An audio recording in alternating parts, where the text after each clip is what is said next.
Hello everybody, this is Yash Pandit here and I welcome you all to the catalyst group. आज हम continue करेंगे अपने modern history के last के 2 सेशंस। आज की क्लास काफी इंटरेस्टिंग होने वाली है क्योंकि आज हम डिस्कस करने वाले हैं बहुत बड़ा जो रिवोल्ट 1857 का हुआ था, उसके पीछे के बहुत सारे रीजन और उसके बाद जो हुआ वो सारे के सारे पॉइंट्स हम डिस्कस करने वाले हैं। लास्ट क्लास अगर आपने नहीं देखी है तो आप लास्ट क्लास देख लो। कंटिन्यू चल रही हैं क्लासेस, 6-7 क्लासेस ऑलरेडी हो चुकी हैं। प्लेलिस्ट में आपको मिल जाएगा, लिंक नीचे डिस्क्रिप्शन में होगा। आप जाके प्रीवियस क्लासेस देख सकते हो, पूरी स्टोरी लाइनअप आपके सामने आ जाएगी। तो आज कंटिन्यू करेंगे हम 1765 के बाद की बात, जो 1857 तक रिवोल्ट के पीछे का बहुत बड़ा रीजन था।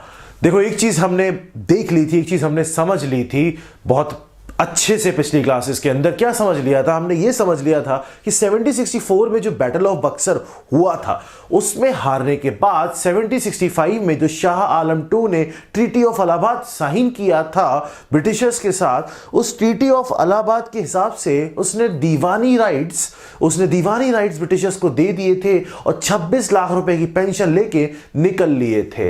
मतलब दीवानी राइट्स देना एक बहुत ही बड़ी गलती साबित हुआ क्योंकि उसकी वजह से ब्रिटिशर्स ने अपने आप को बहुत ज्यादा एक्सपेंड कर लिया। बहुत सारे रीजन थे इस रिवोल्ट के पीछे। देखो, रिवोल्ट कोई 5 साल 10 साल 20 साल में नहीं हो जाता है।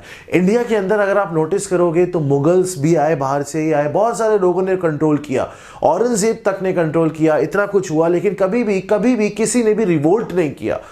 रिवोल्ट इसलिए नहीं किया क्योंकि हर चीज को झेलने की एबिलिटी इंडियंस के अंदर हमेशा से रही है कि भाई हम बहुत ज्यादा टॉलरेट कर सकते हैं, इंडियंस की नेचर है। पर ब्रिटिशर्स ने कुछ ऐसी चीजें की जो सीधा जाके हमारे सोशल और रिलीजियस चीजों के साथ टकराई। देखो, इंडिया के अंदर आप रियलिटी देखते हो, आप सिचुएशन देखते हो। देखो, हिस्ट्री एक ऐसी चीज है जो प्रीवियस चीजों को आज टाइम में जो भी कुछ हो रहा है वो पिछली चीजों की वजह से ही हो रहा है। मैं जैसे बिहेव कर रहा हूं, आप जैसे बिहेव करते हो, हम लोग का रहन सहन, चलना फिरना, रहना खाना, सब चीजें कहीं ना कहीं पीछे से रिलेट रहती हैं। तो हमारी हिस्ट्री बहुत ऑटोमेटिकली इंपॉर्टेंट हो जाती है हमारी प्रेजेंट लाइफ के लिए। और उसमें जो रिलीजियस वाला फैक्टर आता है, आप जानते हो इंडियंस को लेके रिलीजियस वाला फैक्टर बहुत ज्यादा हमेशा से इंपॉर्टेंट रहा है। तो किसी ने भी कभी भी कोई भी रूलर आया, उसने कभी भी बहुत ज्यादा लेवल पे सोशल और रिलीजियस चीजों पे दखलंदाजी देने की कोशिश नहीं करी, इसलिए कभी भी लोगों ने जो भी होता था झेल लेते थे। बट पॉइंट यहां पे क्या आया, यहां पे ब्रिटिशर्स ने बहुत सारी चीजें ऐसी की जो सीधा इंपैक्ट जाके लोगों के सोशल और रिलीजियस चीजों से टकराया, जिसकी वजह से प्रॉब्लम बढ़ती चली गई। आपको मैं कहानी स्टार्ट करूंगा एक बहुत ही छोटी सी टर्म के साथ। 14th-15th सेंचुरी के टाइम पे, उस पुराने जमाने के टाइम पे, मेरी बात को ध्यान से सुनते रहना। उस पुराने जमाने के टाइम पे एक टर्म पिक्चर में आया, एक फिलॉसफी पिक्चर में आया। वो फिलॉसफी का नाम था बुलियनिज्म। बुलियनिज्म जो था, इसका मतलब यह होता था कि भाई मैं आपके पास कुछ सामान बेचता हूं या कुछ सामान आपको देता हूं और आपसे प्रीशियस मेटल ले लेता हूं। प्रीशियस मेटल कॉइन की फॉर्म में हो सकता है, सोना हो सकता है, कुछ भी हो सकता है। मतलब उस टाइम पे 14th-15th सेंचुरी में ये फिलॉसफी बहुत ज्यादा आगे बढ़ गई थी कि भाई जिसके पास जितना ज्यादा प्रीशियस मेटल है वो उतना ज्यादा पावरफुल और उतना ज्यादा वेल्दी है, जिसके पास जितना ज्यादा प्रीशियस मेटल है। तो बुलियनिज्म का ये थ्योरी उस समय बहुत हाई लेवल पे चल रही थी। ब्रिटिशर्स को भी इस थ्योरी के अंदर इन्वॉल्व होना पड़ा, वो भी इस थ्योरी पे बिलीव करने लग गए। और उसके साथ साथ एक थ्योरी है कॉलोनिज्म। कॉलोनिज्म भी मैंने आपको लास्ट टाइम भी समझाया था, जब इंपीरियलिज्म का इंपैक्ट मैंने आपको समझाया था कि इंपीरियलिज्म एक पुरानी थ्योरी है। हर राजा दूसरी जगह को जीत के अपने कब्जे में लेता है, और कॉलोनिज्म थोड़ा सा उसका मॉडिफाइड वर्जन है कि किसी और कंट्री का इंसान किसी और कंट्री में अपनी कॉलोनी बना के वहां से पैसा अपनी कंट्री में लेके आता है। मतलब वहां की कॉलोनी से बुलियनिज्म करके सारा का सारा जो सोना है, ये सारा का सारा जो मेटल है प्रीशियस, वो अपने पास लाना है। ब्रिटिशर्स के दिमाग में ये चीज बहुत अच्छे से क्लियर थी कि इंडिया उस टाइम पे जब ब्रिटिशर्स ट्रेड करने के लिए एंट्री करे थे, इंडिया के अंदर बहुत बढ़िया मैन्युफैक्चरिंग इंडस्ट्री बहुत हाई लेवल पे चल रही थी। इसका मतलब इंडिया उस टाइम पे काफी ज्यादा हॉट स्पॉट टाइप की जगह थी, जहां पे कॉटन, इंडिगो, ये सारी चीजें, यहां पे कॉटन हो गया, आपका इंडिगो हो गया, ये सारी चीजें बहुत हाई लेवल पे प्रोड्यूस की जा सकती थी। ब्रिटिशर्स को ऐसा लगा कि यार हमें, देखो एक टाइम पे ब्रिटिश में इंडस्ट्रियल रिवॉल्यूशन आ रहा था, इंडस्ट्रीज बन रही थी। तो जब इंडस्ट्रियल रिवॉल्यूशन आता है तो क्या चाहिए होता है, रॉ मटेरियल चाहिए होता है, सामान चाहिए होता है। तो सामान कहां से लाया जाए, सामान लेने के लिए जगह दिखी इंडिया, कि भाई इंडिया से सामान लिया जाए। तो ब्रिटिशर्स ने क्या किया, इंडिया से रॉ मटेरियल उठाना शुरू किया अपनी इंडस्ट्रीज के लिए। रॉ मटेरियल उठाते थे, इंडस्ट्री में चीजें बनाते थे और चीजें बेचते थे। बट प्रॉब्लम क्या थी, उस समय बुलिनिज्म का थ्योरी चल रहा था। मतलब अगर आप कहीं से रॉ मटेरियल खरीद रहे हो तो आपको कुछ देना पड़ेगा ना उधर लोगों को, आपको वहां पे पैसा देना पड़ेगा। आपको वहां पे पैसे तो चलते नहीं थे, मेटल देना पड़ेगा, सिक्के देने पड़ेंगे, कॉइन्स देने पड़ेंगे उस टाइम पे। तो उस समय क्या हुआ, जब ब्रिटिशर्स इंडस्ट्रियलाइजेशन के टाइम पे इंडिया से सामान उठा रहे थे, ध्यान से कनेक्ट चीजों को जोड़ के रखना, अभी ट्रेडिंग की बात चल रही है, ट्रेडिंग चल रही है, सामान उठा रहे थे इंडिया से और अपनी जगह बेच रहे थे। तो वो उनको सामान की जगह पैसा देना पड़ रहा था, इंडिया पे पैसा देना पड़ रहा था। अब क्वीन ने ये चीज देखी और ये बोला कि भाई साहब ये थ्योरी पे हम बिलीव करते हैं, है ना, इस थ्योरी पे हम बिलीव करते हैं, बट आप तो जाके वहां पैसा दे के और सामान ले रहे हो। मतलब आप अपने जो कॉइन्स है, वो जो मेटल है, वो आप उनकी कंट्री में दे के आ रहे हो। तो ये बदलो भाई सिस्टम, ये सिस्टम सही नहीं है, हमें वहां से निकालना है क्योंकि हमें बड़ा पावरफुल बनना है। ये थ्योरी पे हम बिलीव करते हैं, तो आप वहां पे देने की जगह वहां से निकालो। तो ईस्ट इंडिया कंपनी वालों ने कहा ठीक है, हम थोड़ा दिमाग लगाते हैं। उन्होंने क्या किया, उन्होंने सिस्टम थोड़ा सा चेंज करा, उन्होंने सिस्टम चेंज किया और जो इंडियन कंट्री 18 सेंचुरी की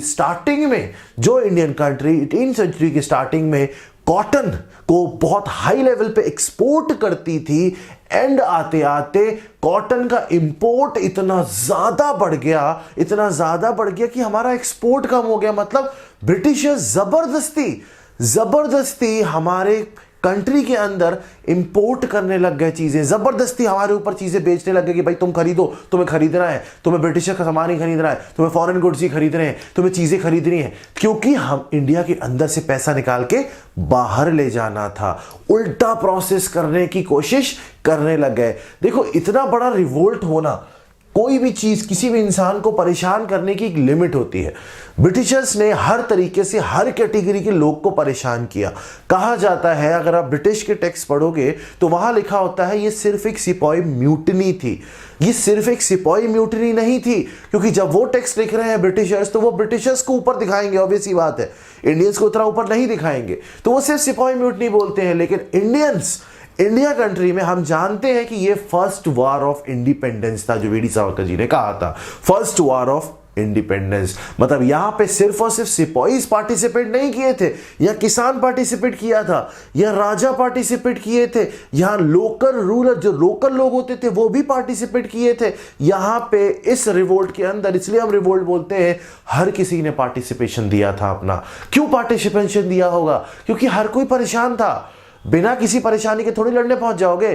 तो 100 साल तक ब्रिटिशर्स ने खूब परेशान किया, 757 से 1857 तक, और हर कैटेगरी के इंसान को परेशान किया। ऐसा नहीं कि सिपाही को परेशान किया होगा, किसान को भी परेशान किया, सबको परेशान किया। तो जब सब परेशान हो जाते हैं तो परेशानी से भागने का रास्ता निकालते हैं। मैंने आपको हिस्ट्री की पहली क्लास में बताया, जब हम परेशान हो जाएंगे तो हम परेशानी से दूर भागने का या परेशानी का सॉल्यूशन निकालने का रास्ता ढूंढेंगे। वो रास्ता यहाँ पे रिवोल्ट की फॉर्म ले लिया और एक इधर से स्टार्ट होके बाकी लोगों को भी सपोर्ट मिला और ये बहुत बड़ा रिवोल्ट हो गया। ये कहा जाता है, ब्रिटिशर्स खुद ये चीज लिखते हैं कि अगर इस रिवोल्ट के अंदर एक प्रॉपर लीडर होता, तो उसी समय ब्रिटिशर्स का खेल इंडिया से खत्म हो गया होता। ये खुद ब्रिटिशर्स ने लिखा है। क्यों? क्योंकि उस समय प्रॉपर लीडर नहीं था, हर जगह का इंसान उठ के रिवोल्ट कर रहा था, लीडर प्रॉपर था ही नहीं जो हर जगह के ग्रुप्स को कंट्रोल करे। रिवोल्ट बहुत बुरी तरह फेल हुआ। लेकिन अगर उस समय लीडर होता तो ये रिवोल्ट चल जाता। बात करते हैं बिल्कुल स्टार्टिंग से, कब ये कैसे क्यों हुआ।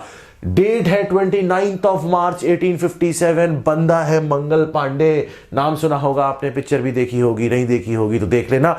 29 मार्च 1857 सिपाही जो वहां पे बैरकपुर में जो सिपाही थे, उनको पता लगा कि उनके लिए जो कारतूस दी जा रहे हैं, वो कारतूस में पिग और काऊ का फ्लेश कुछ मिक्स करके दिया जा रहा है, ऐसा इनको लगा। मैंने आपको बताया था, कोई भी इंसान इंडिया के अंदर अगर रिलीजन पे बात नहीं आएगी तो फिर भी टॉलरेट कर लेता है, चीजें झेल जाता है। हमेशा से इंडियंस का यही सिस्टम रहा है। उस समय क्योंकि जो पिग होता था वो मुस्लिम्स के लिए अच्छा नहीं समझते हैं, और जो काऊ है उसका जो फ्लैश है वो हिंदूज अच्छा नहीं समझते हैं, खा नहीं सकते उसको, तो और मुंह से खोलना पड़ता था कारतूस। तो उस समय बहुत बड़ा ये बात फैली कि ऐसा ऐसा हो रहा है कि जो एनफील्ड कार्टिलेज जो ला रहे हैं, ये जो बंदूक में लगाया जाएगा, इसमें ऐसा ऐसा कुछ मिक्सचर है। तो वहां पे मंगल पांडे ने पहली बार 29 मार्च 1857 के अंदर 2 इंग्लिश ऑफिसर्स को मार दिया।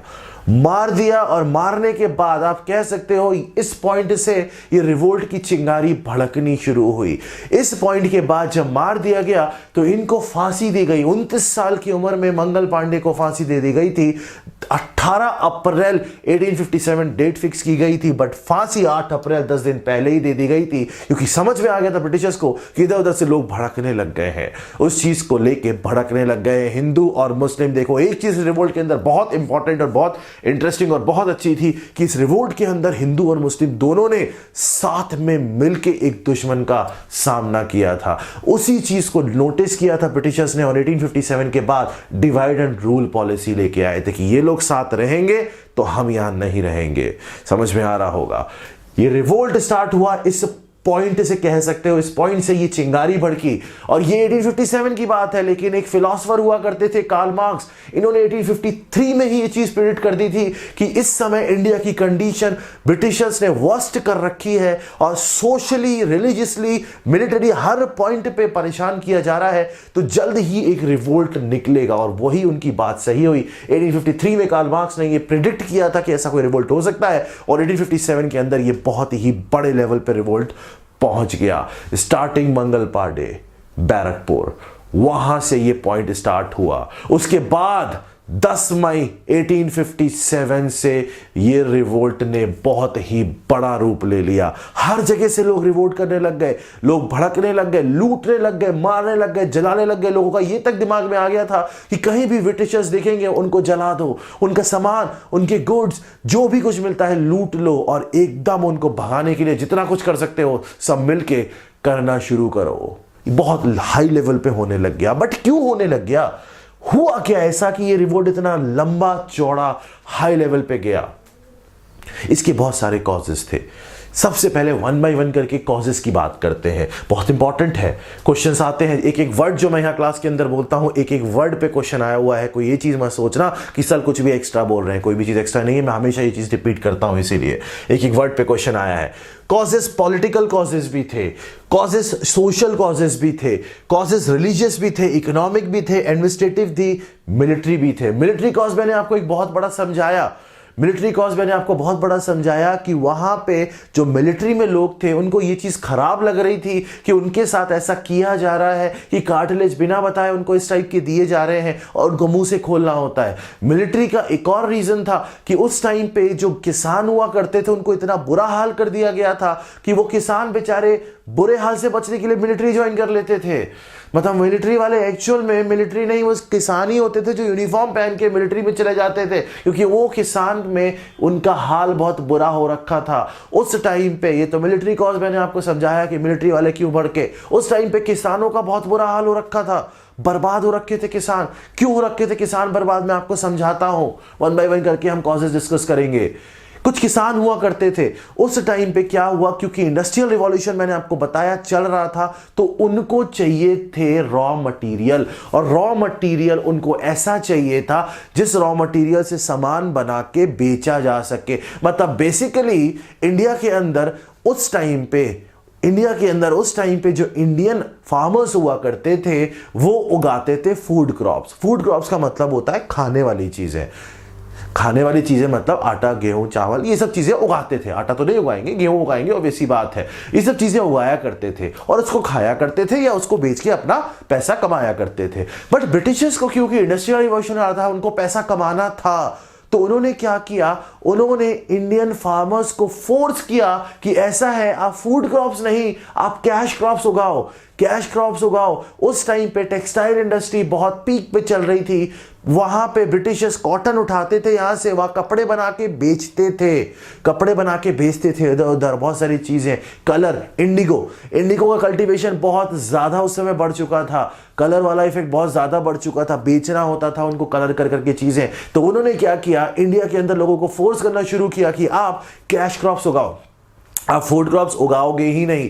जब उगाओगे ही नहीं तो कैश क्रॉप जो उगाओगे वो तो ब्रिटिशर्स ले जाते थे, वो ले जाके अपने कपड़े वहां पे बनाते थे, उसके बाद दोबारा इंडिया में वही कपड़े बेच देते थे और यहां से पैसा निकाल के ले जाते थे। मतलब बेसिकली वो इस थ्योरी को अप्लाई कर रहे थे कि जहां से पैसा देना नहीं है, और अगर 10 रुपए दूंगा तो 100 निकाल लूंगा कपड़ा बेच के, अगर 10 रुपए कॉटन का दिया भी है ना, 10 सिक्के तो 100 सिक्के निकाल लूंगा उसी बंदे को कपड़े बेच के। ये फिलॉसफी चल रही थी। उल्टा प्रोसेस हो गया और एक टाइम पे इतना बुरा हाल हो गया था कि इंडिया के अंदर कॉटन भी जबरदस्ती इंपोर्ट किया जाने लग गया। मतलब ब्रिटिशर्स जिस कंट्री से कॉटन उठाते थे, कुछ टाइम के अंदर 18 सेंचुरी की जब एंड वाला टाइम आ गया था, वही कॉटन इंडिया में एक्सपोर्ट हुआ करता था। ये बुरा हाल हो चुका था, इतना बुरा हाल हो चुका था। तो ऐसी कंडीशन में जब फार्मर्स के पास खाने तक को कुछ नहीं बच रहा है, उगाने ही नहीं दिया जा रहा उन्हें खाना की चीजें, तो वो बर्बाद तो होंगे ही ना। तो वो खेती बाड़ी छोड़ के मिलिट्री में चले जाते थे कि भाई ठीक है, फिर मिलिट्री में जाके उनके साथ ऐसा होगा तो वो और चढ़ेगा। मतलब बंदा पहले ही चढ़ा हुआ है,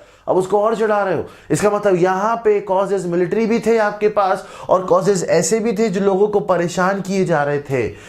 ऐसे ही राजा, देखो किसान ने पार्टिसिपेट किया रिवोल्ट में, मैंने आपको बताया, मिलिट्री ने पार्टिसिपेट किया, दोनों के पास इंडिविजुअल रीजन थे, दोनों के पास अपने रीजन थे। तो ये सिपाही म्यूटनी तो नहीं थी ना, वरना किसान क्यों आता? तो ब्रिटिशर्स तो अपने आप को अच्छा दिखाने के लिए ये बोलते हैं कि भाई जो सिपाही थे वो भड़क गए थे। ऐसा नहीं था, आपने सबको परेशान किया था, तो हर इंसान परेशान था। राजा की बात करते हैं।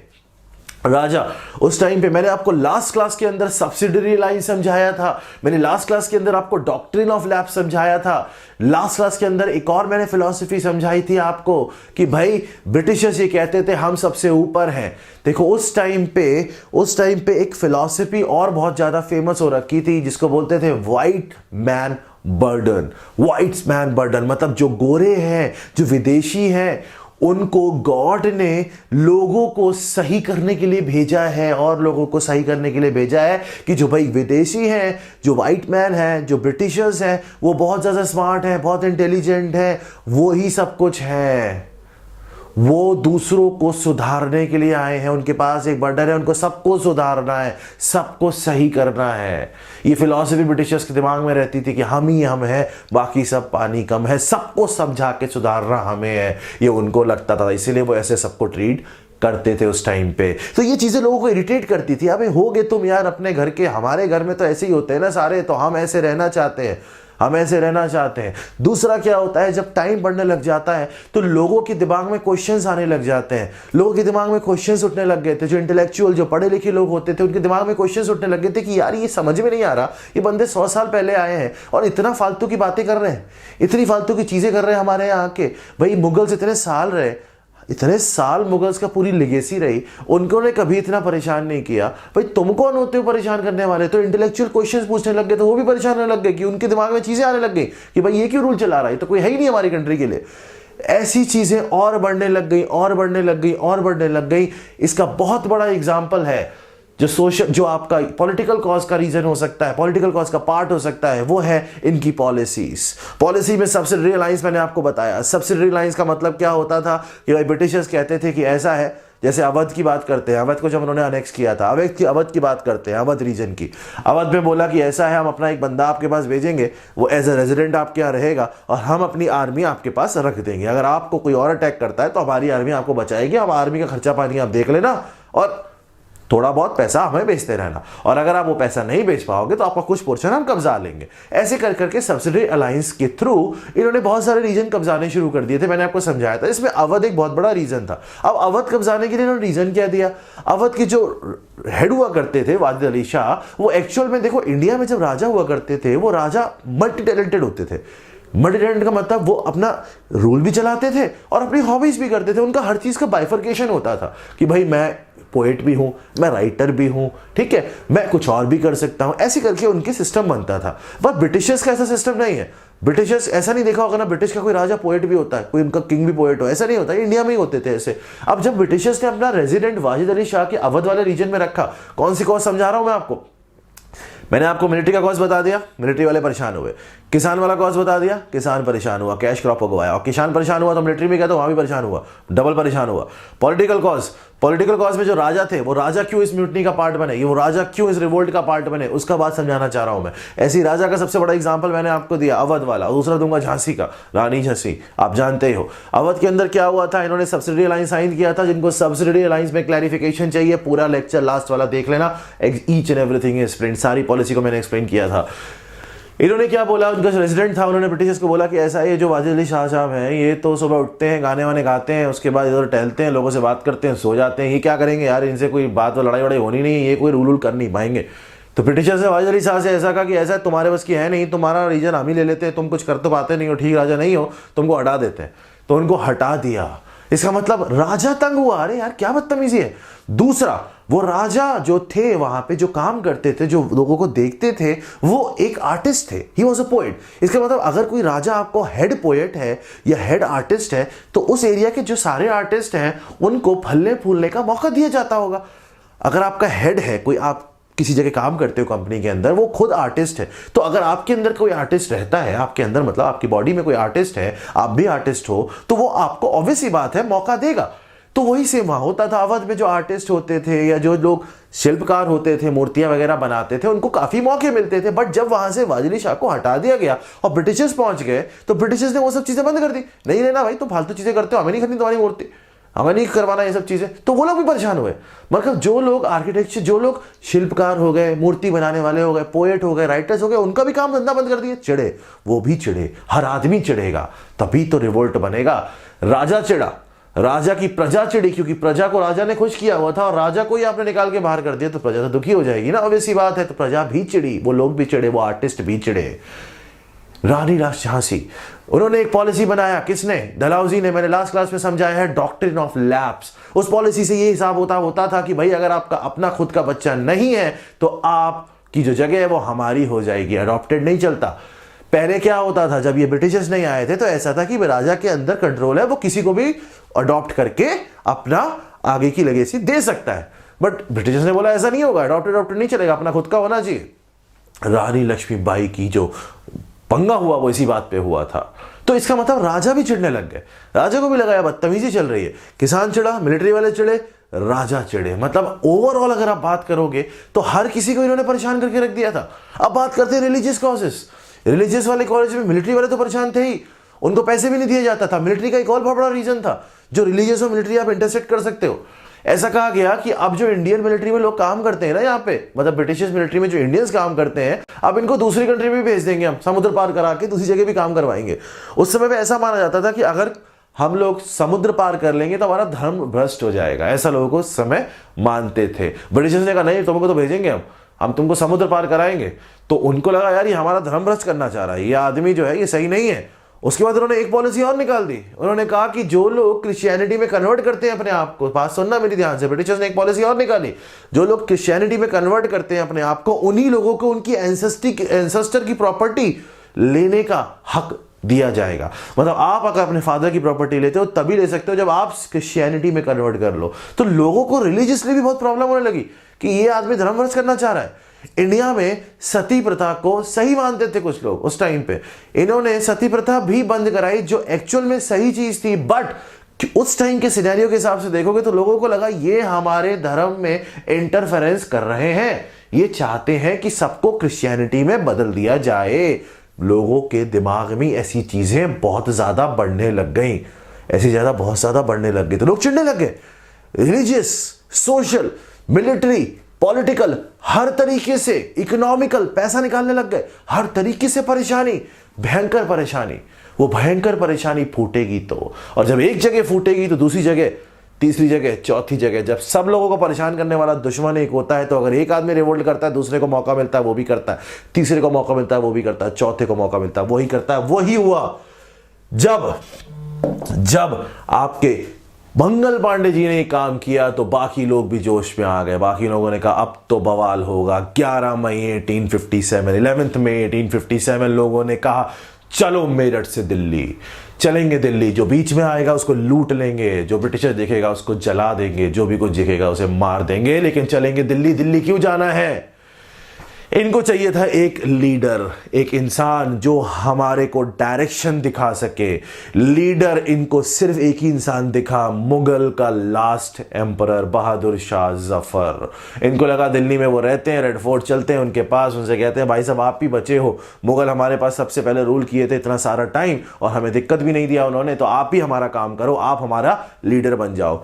बहादुर शाह जी ने बोला भाई साहब हमसे नहीं होगा, हम तो आराम से रह रहे हैं, ना लड़ते ना भिड़ते, हमसे नहीं होगा। इन्होंने मना मनू के उनको बोला कि नहीं लीडर बनो, उन्होंने कहा ठीक है लीडर बनते हैं। उनको ये बोला, देखो एक चीज ध्यान रखना, ब्रिटिशर्स ने बहादुर शाह, देखो मुगल जो रूलर हुआ करते थे सिक्कों में उनका फोटो छपता था, जो इंडिया में उस समय कॉइन्स होते थे। ब्रिटिशर्स ने ये बोला था कि बहादुर शाह का जो फोटो है ना वो सिक्कों में से निकालो और ये लास्ट एम्परर होंगे मुगल के, इसके बाद कोई भी मुगल एम्परर नहीं कहलाएगा, इसके बाद इनका जो बेटा होगा वो प्रिंस कहलाएगा, एम्परर नहीं कहलाएगा, बहुत हो गया तुम्हारा एम्परर का काम। तो इसका मतलब ब्रिटिशर्स ने यहां पे कहीं ना कहीं लोगों के सेंटिमेंट्स भी दिखाए थे, क्योंकि लोग मुगल्स को अपना किंग मानते थे इंडिया के अंदर, क्योंकि मुगल्स ने कहीं ना कहीं बहुत टाइम रूल किया है और परेशान रिलीजियसली तो नहीं किया है, ऑब्वियसली बात है, किया भी है तो इतना ज्यादा इंपैक्ट नहीं दिया कि लोग रिवोल्ट कर जाएं, हर कैटेगरी के इंसान को परेशान नहीं किया। तो बहादुर शाह को ये सब चीजें बोल के मना लिया और अपना लीडर बना लिया। वो बात अलग है कि बहादुर शाह को वापस रिवोल्ट के बाद जब 1857 का रिवोल्ट हो गया था उनको रंगून भेज दिया गया था, मतलब म्यांमार भेज दिया गया था और उनके घर वालों को मार दिया गया था। बट पॉइंट ये है कि अभी जब रिवोल्ट स्टार्ट हुआ तो उनको लीडर बना दिया गया। ये रिवोल्ट बहुत लंबा चौड़ा बड़ा, तब भी ये रिवोल्ट फेल हो गया, तब भी इस रिवोल्ट को ब्रिटिशर्स ने क्रैश कर दिया। उसके भी बहुत सारे रीजन है, वो भी हम डिस्कस करेंगे। देखो एक चीज यहां समझ में आ चुकी है कि रिवोल्ट के कॉजेस बहुत सारे थे, परेशान हर कैटेगरी का इंसान था। ये तो हमने देखा इंडियन लोगों का सिनेरियो कि उन्होंने रिवोल्ट किया क्यों। अब बात करते हैं ब्रिटिशर्स का सिनेरियो, ब्रिटिशर्स वाला सिनेरियो भी देख लेते हैं। देखो अगर आप ध्यान से देखो तो मैंने एक सीरीज बनाई हुई है, जो सीरीज आप देख के काफी कुछ समझ सकते हो। 1600 एडी के अंदर इनको एक चार्टर दिया गया था कि आप जाओ, क्वीन ने इनको चार्टर दिया था, अलाउंस किया था कि भाई आप जाओ इंडिया में जाके ट्रेड करो, पैसा कमाओ, ठीक है ना, सामान भेजो, जो भी करना है करो जाके, मतलब मोनोपोली आपका, बिजनेस करो। 1633 में इन्होंने ओडिशा में अपना कब्जा जमाना शुरू किया। 1633 के अंदर इन्होंने ओडिशा में अपना कब्जा जमाना शुरू किया। 1660 की अगर आप बात करोगे, 1660 के अंदर इन्होंने बॉम्बे में अपना पावर बनाना शुरू किया, बॉम्बे के अंदर। 1695 में इन्होंने पहली बार हुगली में अपना फैक्ट्री डाला, हुगली में इन्होंने पहली बार अपना फैक्ट्री डाला 1695 के अंदर। उसके बाद इन्होंने 1707 में जब औरंगजेब की डेथ हो गई, ये रेड कलर से जो मैंने लिखा है ये बहुत बड़ा पॉइंट है, 1707 में जब औरंगजेब की डेथ हो गई तब इनको मौका मिला असली पॉलिटिकल चीजों में घुसने का। उससे पहले नहीं घुस पा रहे थे क्योंकि औरंगजेब कुछ ना कुछ भी कहो, दम तो रखता था कि ब्रिटिशर्स को नहीं घुसने देता था अंदर। तो 1707 में जब औरंगजेब चला गया, उसके बाद जब इनके रूलर्स आए वो बहुत ही वीक थे। उसके बाद 1717 में एक बहुत बड़ा गलती किया फारूक सियार। फारूक सियार मैंने आपको समझाया हुआ है, लास्ट क्लास देख लेना, फारूक सियार मैंने आपको समझाया हुआ है कौन बनाया था और कैसे बनाया था। दस्तक देखे, दस्तक एक ऐसा पास हुआ करता था कि भाई अगर ब्रिटिशर जी दस्तक लेके कहीं जाएंगे तो इनको फ्री में ट्रेड करना अलाउ किया जाएगा, भाई टैक्स वैक्स आपके कम हो जाएंगे। दस्तक दिया था पहली बार 1717 में। 1757 में battle of Plassey, battle of Plassey के बाद डिसिसिव बैटल ऑफ बक्सर 1764 का, और उसके बाद इलाहाबाद की टीटी जो रेड कलर से लिखी है, जिसमें 26 लाख रुपए लेके शाह आलम जी निकल लिए और ब्रिटिशर्स को दीवानी राइट्स दे गए। मतलब यहां बहुत बड़ी गलतियां दो बार हुई हैं, एक गलती की है फारूक शियार ने और एक गलती की है शाह आलम टू ने। फारूक शियार ने दस्तक दिया था तो इन्होंने दीवानी दी थी, दीवानो तुम आज से जो करना है करो। ये सारा सिनेरियो ब्रिटिशर्स के पास चला था। 1765 के बाद ब्रिटिशर्स की जो ईस्ट इंडिया कंपनी थी वो पावर गेन करने लग गई, पॉलिटिकल पावर गेन करने लग गई। अब आप एक चीज यहां पे ध्यान से मेरी सुनो, ब्रिटिशर ईस्ट इंडिया कंपनी को क्राउन ने ब्रिटेन से as a company trade monopoly दी थी और पैसा कमाने और बिजनेस करने के लिए भेजा था। ये लोग यहां पे पावर गेन करने लग गए। 1765 के बाद से 1857 तक, मेरी बात को ध्यान से सुनना, ब्रिटिश जो क्राउन था उसने पूरी कोशिश करी इस कंपनी को कंट्रोल करने की। इन्होंने बहुत सारे एक्ट बनाए क्योंकि कंपनी पावर गेन कर रही थी, जो कि क्राउन को सही नहीं लग रहा था, क्योंकि क्राउन ने कंपनी बना के भेजी थी ब्रिटेन से, तो उसको अपने कंट्रोल में इसको रखना था। उनको लग रहा था कि हरकतें मचा रहे हैं, आगे चल के हमारे लिए भी प्रॉब्लमेटिक हो सकता है, तो इसको कंट्रोल करो। तो उन्होंने 1765 के बाद 1773, मेरी बात को ध्यान से देखते रहना, इन एक्ट्स को मैं सेपरेटली डिस्कस करूंगा। 1773 का रेगुलेटिंग एक्ट, रेगुलेटिंग कंपनी को रेगुलेट करने के लिए बहुत उड़ रही है कंपनी। 1784 का पिट्स इंडिया एक्ट, 1793 का चार्टर एक्ट और 1813 और 1833 के चार्टर एक्ट, जितने भी एक्ट इन्होंने भेजे, ये सारे के सारे एक्ट कंपनी को कंट्रोल और रेगुलेट करने के लिए थे कि बहुत उड़ रहे हो तुम, जरा साइड में रहो, जरा तमीज में रहो। अलग अलग चीजें बनाते गए, कभी लॉ मेंबर, कभी एग्जीक्यूटिव काउंसिल, बहुत सारी चीजें इन्होंने डाल दी कि भाई किसी ना किसी तरीके से कंपनी के जो काम है उनको थोड़ा सा रेगुलेट किया जाए, कसा जाए उनको कि ज्यादा मत उड़ो। 1857 तक पूरी कोशिश की इन्होंने कंट्रोल करने की, समझ में आ रहा होगा। लेकिन जब 1857 का रिवोल्ट हुआ, उसके बाद जो इन्होंने पॉलिसीज निकाली, वो पॉलिसीज पूरी अलग थी, पूरी डिफरेंट थी। पूरा का पूरा होल्ड अपने हाथ में ले लिया क्राउन ने, कंपनीज को हटा के कंपनी का पिक्चर ही गेम ओवर कर दिया। बोला हम देखेंगे, तुमने बहुत देख लिया, अब हम रूल करेंगे, कॉलोनिज्म का सिस्टम हम चलाएंगे। समझ में आ रहा होगा। 1857 तक, 1757 से 1857 तक, मतलब 1765 आप मान लो, क्राउन ने पूरा कंट्रोल करने की कोशिश की, इनको अपने हर तरीके से नए नए रूल ला के रेगुलेट करने की कोशिश की। तो ये सारे एक्ट कहीं ना कहीं ईस्ट इंडिया कंपनी की पावर को कंट्रोल करने के लिए थे। क्वेश्चन आता है एग्जाम के अंदर। 1857 का जो रिवोल्ट था वो फेल हुआ।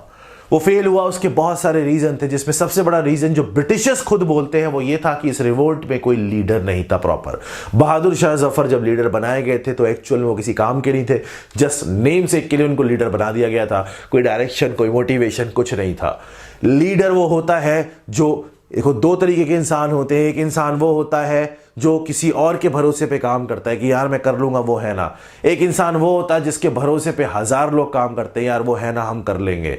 ऐसा जो इंसान जिसके ऊपर 1000 लोग भरोसा करते हैं उसको लीडर बोला जाता है कि वो है ना, हम कर लेंगे। समझ में आ रहा है क्या बोल रहा हूं? वो है ना, मैं कर लूंगा, वो लीडर नहीं है। कोई और बोल रहा है वो है ना तो मैं करूंगा, सपोर्ट देख रहा है किसी का, वो लीडर होता है। तो यहां लीडर नहीं था, क्योंकि ऐसा कोई नहीं बोला था कि बहादुर शाह है ना, हम लड़ लेंगे। यहां ये सिस्टम था कि वो तो है ही, हम तो लड़ेंगे ही लड़ेंगे, हमारा तो काम है लड़ने का, अपने हिसाब से लड़ेंगे। कोई कहीं से लड़ रहा है, कोई कहीं से लड़ रहा है, कोई कैसे भी लड़ रहा है। लीडरलेस रिवोल्ट, कोई लीडर नहीं है प्रॉपर। दूसरा डायरेक्शनलेस, कोई डायरेक्शन नहीं है। तीसरा चीटर्स, बहुत सारे धोखेबाज लोग निकले, बहुत सारे धोखेबाज लोग निकले जिन्होंने चीटिंग किया। जैसे फॉर एग्जाम्पल के लिए सिंधियाज ऑफ ग्वालियर चीट कर गए, धोखा दे गए, उन्होंने ब्रिटिशर्स को सपोर्ट किया। कुछ राजपूत, जयचंद वगैरह, उन्होंने सपोर्ट किया ब्रिटिशर्स का, जिसकी वजह से कुछ जमींदार ने सपोर्ट किया ब्रिटिशर्स का, जिसकी वजह से ये रिवोल्ट इंडियंस के अगेंस्ट, इंडियंस ने ही हेल्प किया ब्रिटिशर्स को कि भाई आप दबा दो, क्योंकि जमींदार को लालच था। ब्रिटिशर्स ने कहा भाई तुम जमींदार हो, तुमको और हेल्प करेंगे हम आगे चल के, जरा हमारा सपोर्ट करो आके। तो इसका मतलब कहीं ना कहीं धोखेबाजी भी हुई इस रिवोल्ट के अंदर, जिसकी वजह से ये रिवोल्ट दब गया। उसके बाद बहुत सारी चीजें हैं कि जो पढ़े लिखे लोग थे और जो प्रिंसेस थे वो जनरली ज्यादा लोग पार्टिसिपेट किए नहीं थे। और दूसरा मैंने आपको सिस्टम बताया कि इंडिया के अंदर सीधी सी बात है, जब आप लड़ाई करोगे तो आपको चाहिए बढ़िया वेपन। ब्रिटिशर्स के पास है तोप, बंदूक, आपके पास है तलवार। तलवार लेके तोप के सामने जाओगे तो गोला तो उड़ाएगा ना आपको, ऑब्वियस सी बात है। इसका मतलब ये है कि ये रिवोल्ट बहुत भयंकर रूप लेने के बाद भी इंडिया को हारना पड़ गया हमें। उसका रीजन यही था कि हम तलवार से लड़ रहे थे और वो तोप से लड़ रहे थे। तोप के सामने तलवार तो नहीं चलती है। तो these are the few reason जिसकी वजह से ये रिवोल्ट फेल हुआ था। बट 1857 के अंदर इस रिवोल्ट ने एक बहुत बड़ा चेंज लाया कि सबको, ब्रिटिशर्स को समझ में आ गया कि ये कभी भी हो सकता है, ऐसा कभी भी हो सकता है। और इस टाइम पे ये हिंदू और मुस्लिम साथ में लड़ रहे हैं, इसका मतलब कहीं ना कहीं इनकी जो यूनिटी है वो तोड़नी पड़ेगी। तो ब्रिटिशर्स को झटका लगा, बहुत भयंकर झटका लगा। 1857 के बाद क्राउन ने पूरा कंट्रोल अपने हाथ में ले लिया, ब्रिटेन ने पूरा कंट्रोल अपने हाथ में ले लिया और सारा का सारा अपने हिसाब से चलाने लग गए इंडिया के अंदर सिस्टम। बहुत सारे इसके बाद एक्ट आए, बहुत सारी चीजें बनी और उसमें सबसे पहला जो पॉइंट था वो था डिवाइड एंड रूल पॉलिसी। क्योंकि इनको समझ में आ गया कि ये दो लोग साथ मिलकर काम कर रहे हैं तो हमें टेंशन दे गए। वो तो लीडर नहीं था इनके पास, वरना ये आज उड़ा देते हमें। इसका मतलब अब ब्रिटिशर्स ने सोचा कि सबसे पहले इनको अलग अलग करो, इसीलिए 1905 पार्टीशन ऑफ बंगाल, बंगाल को सबसे पहले पार्टीशन, हिंदू मुस्लिम को लड़ाओ आपस में और फायदा उठाओ, जो हर जगह हमेशा होता है। दिमाग से इंसान को काम लेना चाहिए, क्योंकि क्या होता है ना, आपके दिमाग से कोई और खेल जाता है और आपको समझ में नहीं आता कि कौन खेल गया और आप बॉल और बैट बन जाते हो। अपने दिमाग से काम लेना चाहिए इंसान को, हर पॉइंट पे, हर जगह। आज भी हम लोग काफी पॉइंट पे ऐसी चीजें कर देते हैं जिसमें हम खुद का दिमाग नहीं लगा पाते हैं और लोगों की बातों में आके बहक जाते हैं। अपना खुद का दिमाग लगा के चलना चाहिए। आपकी लाइफ है, किसी और को कंट्रोल क्यों करने दे रहे हो? मेरी बात कहां जा रही है, होपफुली समझ पा रहे होगे। ये सारी चीजें 1857 से रिलेटेड थी। अब क्वेश्चंस की बात कर लेता हूं, क्या इंपॉर्टेंट है क्या इंपॉर्टेंट नहीं है। कुछ लीडर्स हैं, उसका लिंक मैं डिस्क्रिप्शन में दूंगा पीडीएफ का। कुछ लीडर्स हैं जो लीडर्स इंपॉर्टेंट थे। इस रिवोल्ट से रिलेटेड ऑब्जेक्टिव में क्वेश्चन आता है, डाउनलोड करना, 7 लीडर है, कहां से बिलोंग करते थे, वो पढ़ना है। ये जो एक्ट मैंने आपको बताया, जो ब्रिटिश ने कंपनी को कंट्रोल करने के लिए निकाले थे, इस एक्ट में कुछ 2-2, 3-3, 4-4 फीचर्स हैं। उसके नोट्स में पीडीएफ में नीचे दूंगा, उसको डाउनलोड करके उसको पढ़ना। उसके अलावा कॉजेस मैंने आपको बताया कि हर कोई परेशान था। एक क्वेश्चन आता है यूपीएससी सिविल सर्विसेज के अंदर कि वाज इट अ सिपाही म्यूटनी और first war of Indian independence, just explain that. सिपाही म्यूटनी नहीं था, वो ब्रिटिशर्स ने लिखा हुआ है, क्योंकि उनको अपने आप को ऊपर दिखाना है और सिपाहीज को कल्प्रिट दिखाना है, मतलब वो उनकी गलती दिखाना है उनको सिपाहीज की। तो ये सिपाही म्यूटनी नहीं था, सिर्फ मिलिट्री वाले नहीं भड़के थे, सिर्फ सिपाही नहीं भड़के थे, सब के सब भड़के हुए थे, क्योंकि सबको परेशान किया। मैंने आपको समझाया कैसे परेशान किया। भाई खाने की जगह अगर कपड़े उगाने को बोलोगे तो आदमी तो परेशान होगा ना कि यार कपड़े तो तब पहनेंगे ना जब जिंदा रहेंगे, खाने को तो जिंदा रहने के लिए तो खाना चाहिए ना, तो तंग तो होगा ना इंसान। उसके बाद वही कपड़े बना के उसी से कॉटन खरीदो, उसी को बेच दो दोबारा कि तुम ही पहनो हमारे कपड़े, तो और कोई कपड़े अलाउड ही नहीं है यहाँ पे, तो वो तो चिड़ेगा ना। परेशान कर दिया उसको फालतू के अंदर, राजा को परेशान कर रखा है कि ये मत करो वो मत करो। हमारी कंट्री में घुस गए, बाहर से आके घुस गए, उसके बाद हम ही तंग कर रहे हो, तो इंसान तो परेशान होगा ना। तो परेशानी कहीं ना कहीं फट के बाहर आती है, मैंने आपको हमेशा समझाया है। बट फिर भी ये रिवोल्ट फेल हुआ, लीडरशिप नहीं थी, ये भी क्वेश्चन आता है। प्रॉपर लीडरशिप नहीं थी, बहुत सारे लोगों ने चीट किया था, बहुत सारे लोगों ने धोखा दिया था, वो भी बहुत बड़ा रीजन था। प्रॉपर सप्लाई नहीं थी इंडियन के पास कि भाई आपके पास तोप बंदूक ये सब चीजें हो, तो ये भी बहुत बड़ा रीजन था। डायरेक्शनलेस रिवोल्ट था, कोई भी कहीं से भी रिवोल्ट कर रहा था, कुछ भी कर रहा था, कोई लीडर नहीं था, कोई कंट्रोल नहीं था, कुछ भी नहीं था। बहादुर शाह लीडर थे, बट जस्ट फॉर नेम सेक, वो आराम से उनका सिर्फ नाम लगाया जा रहा था चिट पे, बाकी कर कोई कुछ भी रहा था जो उसके मन में आ रहा था। वाइट मैन बर्डन, लोग चिढ़ गए थे इस चीज से कि भाई तुम होगे वाइट मैन, तुम होगे ब्रिटिशर्स, लेकिन ऐसा नहीं है कि हम कुछ नहीं है, तुम हमें सुधारने आए हो। वहां पे ये चीज चलती थी। रिलीजियस इंपैक्ट, समुद्र पार नहीं कर सकते क्योंकि हमारा धर्म भ्रष्ट हो जाएगा। बहुत सारी चीजें ऐसी थी जो सीधा रिलीजियसली लोगों को इंपैक्ट डाल रही थी, इसकी वजह से लोग चिढ़ गए थे। और इंडिया के अंदर उस चीज से कोई भी एक्सेप्टेंस नहीं होती, आप अच्छे से जानते हो, बट फिर भी हम इंडियंस बहुत ज़्यादा टॉलरेट करते हैं और किया ही है। हर किसी ने परेशान किया, कहीं ना कहीं दिक्कत आई, बट ब्रिटिशर्स ने उस चीज़ को, लिमिट को क्रॉस कर दिया, जो कि कार्ल मार्क्स ने क्लियरली 1853 की थ्योरी में बोला था कि रिवोल्ट होगा। क्योंकि अब आप बहुत हाई लेवल पे, एक्सट्रीम लेवल पे लोगों को एक्सप्लॉइट कर रहे हो, पैसा भी नहीं छोड़ रहे हो, रिलीजियसली भी परेशान कर रहे हो, हर तरीके से आप तंग कर रहे हो, हर लेवल पे हर कैटेगरी के इंसान को तंग कर रहे हो, तो रिवोल्ट तो होगा ही होगा। भयंकर तरीके से फूटा। और इस रिवोल्ट के बाद जो लास्ट क्लास अब आएगी, वो लास्ट क्लास के अंदर पूरा 1947 तक का आपको क्लैरिटी हो जाएगी। और एक चीज और मैंने आपको बताने के, जैसे मैंने बोला हुआ है कि हम लोगों ने एक बहुत ही नई चीज करने की कोशिश की है, बच्चों ने बहुत डिमांड किया था, तो हम लोगों ने ऑफलाइन नॉन टेक की क्लासेस स्टार्ट करने का भी सोचा है कि हम लोग लखनऊ में ऑफलाइन बैचेस स्टार्ट कर रहे हैं। एसएससी एम्प्लॉयमेंट वाले, ईपीएफओ वाले और एसएससी जेई के नॉन टेक और यूपीपीएससी का नॉन टेक भी सेपरेटली बैच स्टार्ट कर रहे हैं। यूपीपीएससी का नॉन टेक, डिस्क्रिप्शन में आपको एड्रेस वगैरह मिल जाएगा, नीचे आपको नंबर वगैरह दिख रहे हैं, आप चाहो तो कॉल कर सकते हो। फीस नॉमिनल होगी एज यूजुअल, बाकी ऑनलाइन क्लासेस आपके पास आती रहेंगी। पॉलिटी के अंदर नेक्स्ट लेक्चर आने वाला है, जिस लेक्चर में मैंने पूरा फंडामेंटल राइट्स का बेसिक, फंडामेंटल क्या होता है, कैसे होता है, सब एक्सप्लेन किया हुआ है। कौन कौन से राइट्स होते हैं, याद करने के तरीके, बहुत इंपॉर्टेंट लेक्चर है, objective as well as mains prospective से। लेक्चर्स देखते रहो और बताते रहो कैसा लगता है। जितना शेयर करोगे उतने ज्यादा स्टूडेंट्स आएंगे, उतना ज्यादा मोटिवेशन मिलेगा हार्ड वर्क करने का और आपके लिए लेक्चर्स बनाने का। तो this is Yash Pandey signing off this session. Take care, bye bye, have a nice day, just keep on learning, keep on rising, stay high with the drug of being successful. Thank you. Have you ever tried thinking why you are not able to qualify different examination? That is engineering services, GATE और state services. कभी सोचा है क्यों selection नहीं होता है? Let me tell you. Let me give you the basic introduction कि होता क्यों नहीं है. Let me explain you the things. The reason is that because these examination need a perfect analysis. Analysis means you should know everything. So here in Catalyst Group, in my classes, where I'll give you the analysis of the exam, I'll give you the theory lectures, I'll give you the question lectures. What we'll do, we'll complete each and every question in the class. Previous year से उठा के expected questions तक सब कुछ हम class में कर लेंगे. जितने भी हमारे पास ऑनलाइन कोर्सेज हैं, चाहे IAS के लिए हैं, चाहे गेट के लिए, चाहे SSC के लिए, और जो भी फैकल्टीज हैं, सारे फैकल्टीज गेट और IAS टॉपर्स हैं. अगर आप कैटलिस्ट ग्रुप ज्वाइन करते हो तो लेट मी टेल यू कि आपको क्या क्या फायदे मिलेंगे. Let's see that. पहली चीज आपको मिलेगी कि आपको एक्सपर्ट गाइडेंस मिलेगा. जितना भी फैकल्टीज का लाइव सेशंस मिलेंगे जहां पे आप फैकल्टी से अपने डाउट क्लियर कर सकते हो, फोन पे, व्हाट्सएप पे, आमने सामने बैठ के. सब फैकल्टीज के लिए आपके पास अपॉइंटमेंट होगा, आप उनसे डायरेक्ट डिस्कशन कर सकते हो. साथ में हम आपको नोट्स देंगे जो हमारे स्पेशल माइंड मैप्स की फॉर्म में नोट्स होते हैं, जिसमें आपको याद करना ईजी रहेगा. कुछ मोटिवेशनल सेशंस होंगे, प्रोग्रेस एनालिसिस होंगी, नोट्स होंगे, हम अपना स्टडी मटेरियल आपको प्रोवाइड करेंगे, बुक्स आपको प्रोवाइड की जाएंगी, आपको A to Z each and everything provide किया जाएगा. हर कोर्स में हमारे पास मिनिमम से मिनिमम 1000 लेकर 2000 लेक्चर्स हैं, depending upon the course which you are taking. अलग अलग हमारे पास कोर्सेज हैं, डिफरेंट कोर्सेज हैं जो आप कंबाइन करके भी ले सकते हो. तो everything we have for you. So I welcome you all to the Catalyst Group. Visit the link below. Call us for admissions. Our new version 1.1 is already launched and admissions are open under all our courses. Thank you.